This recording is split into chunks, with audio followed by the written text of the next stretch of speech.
In my last video, I said that I wanted to be the one to ultimately solve Midnight Motorist, the minigame that the community has been unable to solve for literally over half a decade now. And I think I know why that is.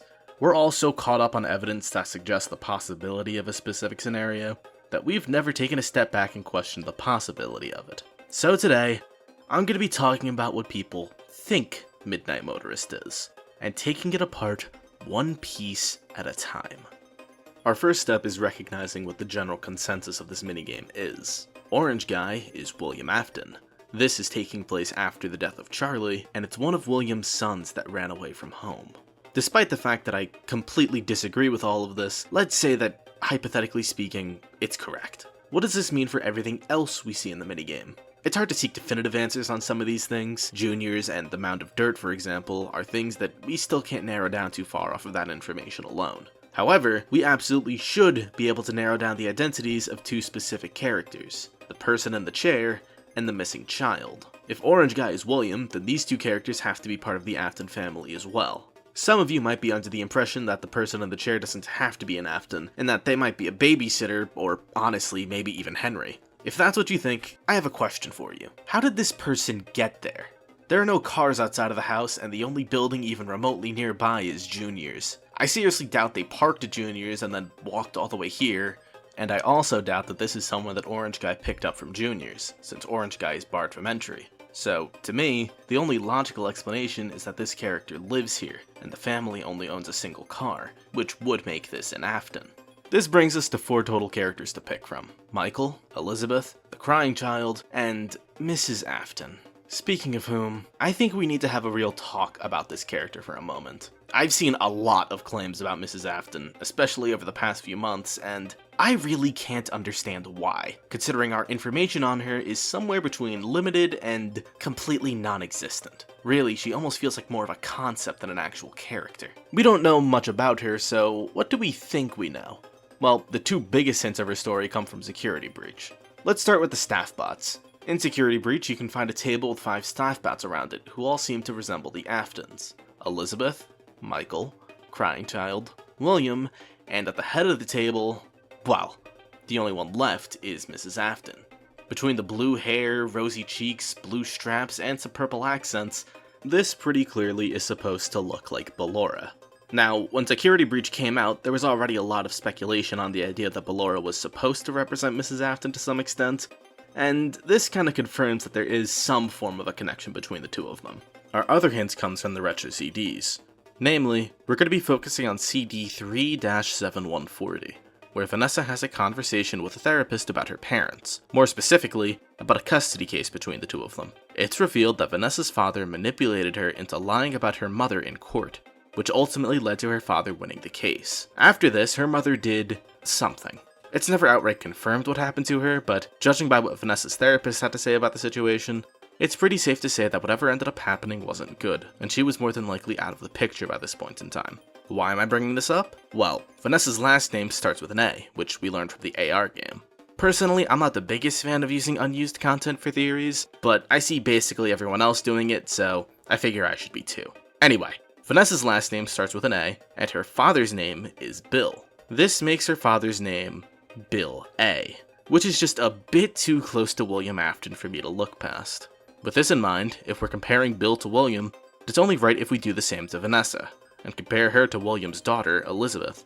While we're at it, we should compare the 2 unnamed mothers to each other as well. So, if we're meant to draw a connection between these 2 families, and we apply what happens to Vanessa to Elizabeth, we come to a weird conclusion. The Midnight Motorist character that's in the chair can't be Mrs. Afton. How do I know this? Well, to answer that as thoroughly as possible, we first need to consider when this minigame takes place. If we're going under the assumption that it takes place after the death of Charlie, then I have to ask, who else is dead by this point? We know that Charlie dies before the first missing children incident, but what about the crying child and Elizabeth? When did Charlie die in relation to the 2 of them? We have 4 possible scenarios. 1 where Charlie dies before either of them, 1 where Charlie dies after both of them, and 2 where she dies some point between them. I'm sure you all have your own ideas on which is the most logical of these, but for this video, that doesn't matter, because none of them add up if Mrs. Afton is the person in the chair. In the two scenarios where Elizabeth is alive at the time of this minigame, if we are playing as the Aftons here, then we need to question where she could possibly be, since we never see her in the minigames. If this person is Mrs. Afton, and Orange Guy is William, then we have to assume that Elizabeth is with one of them, but she's nowhere to be seen. We're never informed on any extended family members that she might have either, so I have no reason to believe that she's just staying with someone else right now. So, if Elizabeth is alive, then this doesn't make any sense. However, if Elizabeth is dead, then this makes even less sense. Elizabeth was alive while the custody case was underway, obviously, and Mrs. Afton had something unfortunate happen to her as a result of it. If Elizabeth is dead by this point, then that court case has already happened, which brings us to the question. Would Mrs. Afton be willing to babysit for William after that court case? Hell, we're not even sure if she's alive at this point. There's a real chance she isn't, but even if she is, would she want to babysit for the men who lied about her in court and manipulated their daughter to do the same? Not to mention, Elizabeth being dead throws another wrench into things. Does Mrs. Afton know that she's dead and how it happened? I can't imagine that William told her the truth, since the truth is, well, gruesome, and I can't imagine any mother accepting the fact that her daughter is mysteriously missing. With all of that in mind, I can't imagine that Mrs. Afton could possibly be the person in the chair, and like I said, I don't think it's a babysitter either. We're now left with the question of who it could be, and, well, we really don't have many options. But for the sake of being thorough, let's at least take a look. Most people assume that the person in the chair is an adult, or at least not a child, so let's see if we can find a scenario where the person in the chair is Michael. Well, if the person in the chair is Michael, then the runaway has to be the crying child, since they're referred to as a he. This means that of the 4 time frames where Midnight Motorist might be happening, we can immediately narrow down our possible options to the only 2 where the crying child is still alive, so let's start off with the one where neither him nor Elizabeth have died yet. The first question we need to ask is where Elizabeth and Mrs. Afton are, and we can actually come up with an answer to this that makes sense. Since there's an ongoing custody battle between Mrs. Afton and William over Elizabeth, you could make the argument that Elizabeth is currently staying with her mother at an unnamed location. In theory, this could even explain why the 2 of them are missing from FNAF 4. If this is true, then we have our set pieces in place. William is the orange guy, Michael is the one watching TV, and the crying child is the runaway. We have a scenario that works on paper, but now we have to figure out what it actually means, and yeah, this is where things start to get tricky again. Because now we need to answer why there are animatronic footprints outside of the crying child's window, and why he's missing. This can't be a possessed animatronic because, at this point in time, the only child who has died is Charlie. Henry himself confirms that his daughter is the first one to have died, and if this is happening later that same night, which is what the general consensus is, then that would mean that this footprint either comes from the puppet, which seems completely impossible based on the puppet's design, or William killed multiple children tonight, and they immediately possessed their respective animatronics. However, this makes no sense either. We know that William's first real killing spree was in 1985 with the first missing children incident, and we know that the crying child died in 1983. So in this specific scenario, if the runaway is the crying child, then this footprint can't be left by a possessed animatronic, so it would have to be left by a real one. But now I have to ask, why? Why would there be a real animatronic standing outside of the crying child's window? Is it to scare him? Is this the reason that the crying child is so afraid in FNAF 4? Maybe, but again, why is William trying to make the crying child afraid? If nobody is dead yet, then William has no reason to try and make sure his child is scared of his own animatronics, and it's not like they walked here on their own. The only explanation left would be a springlock suit, meaning that either Henry, William, or some random Fazbear employee qualified enough to wear a suit was stalking the crying child's window, and yeah, I don't really think any of those explanations make sense. The runaway being the crying child just doesn't make sense. At least, it doesn't make sense if there's nobody's dead yet. So that raises the question. What if someone has died by this point? We know that the crying child died before the missing children incident, but it's still up for debate on whether or not he died before Elizabeth. So let's alter the scenario a little bit. Rather than Elizabeth being with her mother on the night that Midnight Motorist takes place, let's assume that she's been killed by Baby already, and that Mrs. Afton is dead by now too. What does this change? Well, we still don't have any possessed animatronics apart from arguably some of the fun times, but none of their feet match up with the footprint. The springlock explanation also still doesn't make any more sense than it did before, but there is an explanation we can actually look into now. The idea that William is trying to scare the crying child to keep him away from the animatronics. That way there isn't a repeat of what happened to Elizabeth. I mean, we know that the crying child is scared of the springlock suits in FNAF 4 for some reason, right? So maybe it's this. Well, I don't really think that lines up. Let's recall this line from Plush Bear in FNAF 4. "It's too late. Hurry the other way and find someone who will help. You know what will happen if he catches you." No! Don't you remember what you saw? The exit is the other way. Hurry and leave. Note the wording here. Plush Bear is specifically talking about what the crying child saw, not something that directly happened to him. This is further backed up by one of the messages put up on Scott's website during a GT livestream. What is seen in shadows is easily misunderstood in the mind of a child. I know what some of you are probably thinking. That line had to do with dream theory. It's not relevant anymore.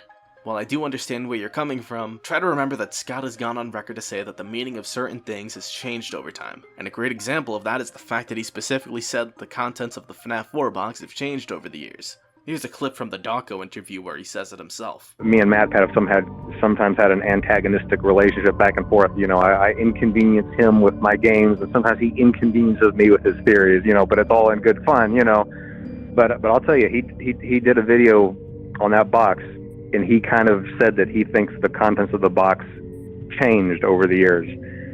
You know, and I bet nobody gave that a whole lot of thought, but I saw that and I was like, he's absolutely right. He's absolutely right. The contents of that box have changed over the years because, you know, it's for that very reason. It's because, you know, of what I was intending the game to be when it happened, and then after the reaction of it, I was like, I need to craft this into something better for the people who see this as important, and that kind of indirectly does change the contents of the box, you know, because it changes the contents of everything that came before. At one point in time, maybe these lines did point to dream theory, but as time has gone on and as the story has developed, the meaning behind them has changed. That's why trying to figure out the meaning of the FNAF 1 phone call ambiance that plays during the nights is so confusing, because at one point, it probably was referencing dream theory, but what's it referencing now? When Scott said that he didn't add any random Easter eggs to FNAF 4, was that before or after he started to change the meaning of FNAF 4 as a whole? After all, the post where he said he didn't fill the game with random Easter eggs was made in August of 2015, while that interview with Dawko happened in August of 2018, 3 entire years later. I don't want to throw any kind of doubt onto Scott's name or his words, but I want people to realize that since the meaning of things in-game have changed, the meaning of his statement about there being no random Easter eggs has also changed. That's a ripple effect of changing a story's meaning. You change the meaning of everything surrounding it, too.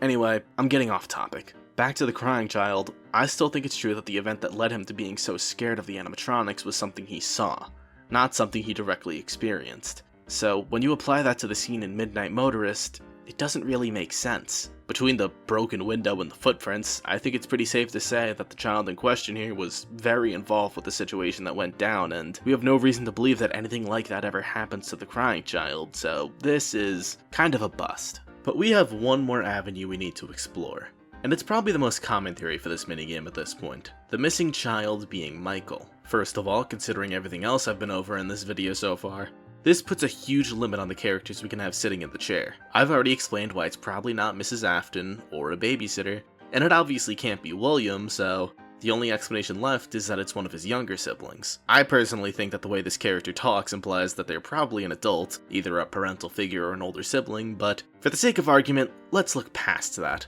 As for which of the younger siblings it is, we can come back to that in a moment. First, let's look again at the scene in the backyard.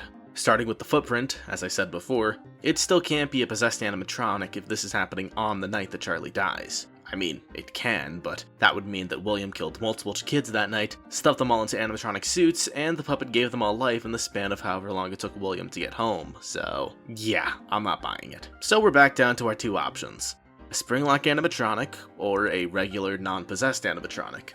Looking at spring-lock animatronics, again, that would probably mean that it's either William or Henry who left this footprint, which, no, that makes no sense no matter how you look at it in the context of the runaway being Michael. So we're left with only one choice, this being a real, unpossessed animatronic that, for some reason, was standing right here. And we're left with the same question that we were left with when talking about this potentially being the crying child. Why? Well, the idea of William wanting to scare Michael doesn't make perfect sense, but there is an explanation in a similar vein that we can look into. The idea that William wants to torment him. After the events of FNAF 4, I think it's pretty safe to say that William has some level of disdain for Michael now, especially since the two of them are basically trying to kill each other when we get to FNAF 6, and potentially earlier depending on who you think we're playing as in FNAF 3. So, let's say that this is true. Let's say that William set up an animatronic scarecrow for a lack of a better term. Something to stare at Michael. Remind him. Something that serves as a constant reminder of the sin that will forever weigh on his very soul. Sounds pretty cool. Now let's go over all the things wrong with it. The first one being this window. Sorry, but I still have no reason to believe that this window was broken from the inside because, as I said in my previous Midnight Motorist video, there's no glass on the ground. Now, to address some concerns, there are quite a few people who think that the detail of there not being any glass on the ground is insignificant, that it doesn't mean anything. Now, I just made an entire video about certain details in FNAF and why they may or may not matter, so you'd think I'd have taken this into account by now for this explanation, and I actually have. Let's look at this from a logical perspective. If you were in your room and you wanted to get out through the window, what would you do? Your options are A. Calmly open the window and step outside like a normal person, or B. Smash the window open like a maniac and probably hurt yourself in the process. The answer will almost always be A, but there are certain circumstances where you might be in a panic. One of these circumstances could be that there's danger in the room. So, you're in a rush, and you think that breaking through the window is going to be less of a risk to your health than whatever's in the room with you. Now, funnily enough, when it comes to Michael Afton, we actually have an argument to suggest that this is what's going on. Since he's the one we play as in the Nights of FNAF 4, you could say that he's in his room and is being attacked by the nightmare animatronics, and in a desperate attempt to escape, he breaks out of his window and runs off to that place. On paper, this sounds fine. At least it does at first, but when you start taking a closer look, there are a multitude of holes in the scenario we can't explain. First of all, when do you think the Nights of FNAF 4 take place? It's not easy to put an exact time down, but if I had to pick a general time period based on context clues, I'd have to say it takes place after the deaths of both the Crying Child and Elizabeth. The reason I say this is because of Nightmare Fredbear's design. There are three things that stand out about this design. The first two to point out are the fact that it's based off of Fredbear and the giant set of teeth it has at its mouth. When I see these two things in relation to Michael, I immediately remember what he's guilty of. Michael killed his brother by putting him to Fredbear's mouth after all, so these two design choices are already very telling of what this animatronic is supposed to represent. But then you look at the third thing that stands out, the giant row of teeth at its stomach. Seeing this immediately makes you think of Elizabeth, and how she was killed. To me, Nightmare Fredbear stands out much more to Michael because he's essentially his own personal Grim Reaper. He takes the form of the symbol of his guilt and has two giant sets of teeth that represent how his siblings died. That's why Michael specifically draws him in the security logbook, because this animatronic scares him infinitely more than the rest of the nightmares, and probably even more than any other animatronic in the entire series. But, like I said, this kind of relies on both Elizabeth and the Crying Child being dead by this point, which brings you back to the issue of who could be in the chair, since there's nobody left in the family to place there. So, that can't be the explanation. Meaning, if you want this explanation to work, you need to completely ignore that line of reasoning and assume that Michael broke out of his room to confront the animatronic that's staring at him, I guess. But then you need to answer 1, where that animatronic went, and 2, where Michael went after the fact. Let's talk about that place for a second here. I see a lot of people assuming that Orange Guy's talking about the mound of dirt, but counterpoint. We know that he's not there because we can go there ourselves and see it. Unless you think that the missing child is the person buried here, but if that were the case, then I don't think this place would be noteworthy enough in the Orange Guy's mind for him to be calling it out, because that's something that would have only just happened. Unless you think that this missing child has a habit of burying themselves in the ground for some reason. What's infinitely more likely is the idea that Orange Guy thinks this missing child ran off to Junior's, the one place in this entire area that Orange Guy can't just go to and bring him back from, due to being barred from entry. Which would explain why Orange Guy says that the missing child will be in trouble when he gets back, instead of just going there and getting him himself, because he can't go to Junior's himself. He's not allowed in. But if the missing child is at Junior's, then how do you explain everything else here? You'd have to say that the missing child, who in this case would be Michael, broke out of his window, got past the animatronic and somehow got rid of it, then went over to Junior's to do whatever he does there. But then you'd have to answer where the animatronic went, why Michael broke through his window instead of just opening it, and what the deal with the mound of dirt even is. All the while, you'd have to explain who the person in the chair is, where the other two Aftons are that are missing from this scene, and why William set up an animatronic to put outside of Michael's room in the first place. I implore anyone in the comments of this video to find a reasonable explanation for all of these. I've been thinking about it for days at this point to try and figure out why people are so attached to this idea, and I've come up with nothing. So, in conclusion, I can't think of a single explanation that explains how you can apply the Midnight Motorist family to the Afton family without ignoring massive pieces of evidence and making massive leaps of logic. The only reasoning we're left with in terms of why this minigame could be about the Afton family are the things that tie Orange Guy to William. However, at the end of the day, I am still very much of the belief that this character not being purple is a telltale sign that it isn't William. But because I know that people are quick to disagree with that and try to give their own explanations, let me address the 3 most common explanations I've heard for William not being purple here. Explanation 1. Some people think that he just hasn't turned purple yet. This is kind of a nothing explanation because we have no reason to believe that he isn't purple yet, since he's been associated with this color in every single instance of him being on screen, so I don't really see any reason to entertain this. Explanation 2. The only reason he's ever been associated with the color purple is because whenever we see him, he's always been in the shadows. There are 2 big problems with this one. First off, in FNAF 4, we see him standing next to another person who's wearing a Fredbear suit. Now, since the 2 of them are right next to each other, William should be just as much in the shadows as him. If anything, the other guy should be more in shadow since he has a giant Fredbear head looming over him. And yet, only William is purple here, indicating to me that him being purple has nothing to do with whether or not he's in the shadows. Furthermore, when it comes to Midnight Motorist, is he not in the shadows for this entire minigame? It's called Midnight Motorist, and later that night for a reason. It's the middle of the night, there really isn't much to illuminate him here. So this explanation makes absolutely no sense from any angle. And finally, we have explanation 3. Since Michael turned purple at the end of Sister Location, having another purple character would be too confusing for us to piece together, so we'd never know who it is between Michael and William. I don't really know what to say to this, other than the fact that the entire reason that the FNAF lore has its own community is because of how confusing it is. There is no such thing as too confusing for us. We want it to be confusing because we like the challenge it gives us. That's how this community got so big in the first place, and it's why Scott still makes books to help give us insight into the things that we might have missed in the story in the earlier entries. He knows it's confusing, and rather than outright give us the answers, he wants us to earn it. That's how the theorist community is still thriving to this day. So, in the end, we're only left with 2 things. Orange Guy's purple car, and the minigame being called Later That Night in the files. I'm willing to look past the purple car because, quite frankly, I think the color of the character itself is infinitely more telling than the color of his car. I think it's kinda hypocritical to use the color of one thing as evidence while ignoring the color of everything else, so I don't really put much stock into this explanation at all. I think it's a bit contradictory. As for the minigame being called Later That Night, as I said multiple times in this channel so far, I think that Later That Night can mean multiple things. But just to satisfy you all, since I know that people will get on my case for not bringing this up if I don't, let's talk about it now. When it comes to the fact that the rain at the end of the security puppet minigame looks the exact same as the rain in Midnight Motorist, this is another thing I'm willing to look past because, well, did you expect Scott to make an entire new asset for Rain? That just seems a little unnecessary.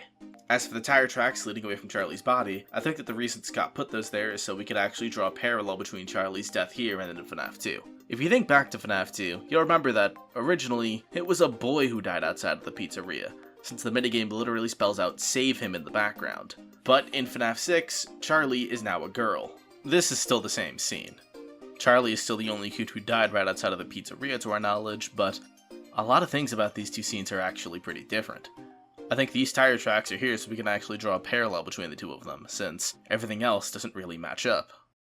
And I think that covers everything. Some of you might not think my explanations are enough, and I understand that. This is an angle that I don't think many people have taken yet, so before I end this video, I want to throw down the gauntlet. For this minigame to be about William Afton, here are the questions you need to answer. Why is Orange Guy not purple? Which of the Aftons are the 2 other people who live in this home? Where are the other 2 Aftons? If you think that the person in the chair is a babysitter, then how did they get there in the first place? And where are the other 3 Aftons in that scenario? What was the point of there being an animatronic in the backyard? Where did the animatronic go? Why was the window broken instead of just being opened from the inside? Where's all the glass on the ground? And finally, where is the missing child? If you can answer all of these questions with a coherent scenario, then congratulations. You might have just solved Midnight Motorist and completely proven me wrong. But until someone can do that, then no. I really don't think this minigame can be about William. I think the evidence against it far outweighs the evidence for it. Which begs the question of what I think it is. I made a video on the subject about 2 months ago, but I plan on making another video covering that subject soon. I made a lot of mistakes in that video, and a lot of people in the comments were quick to point those out.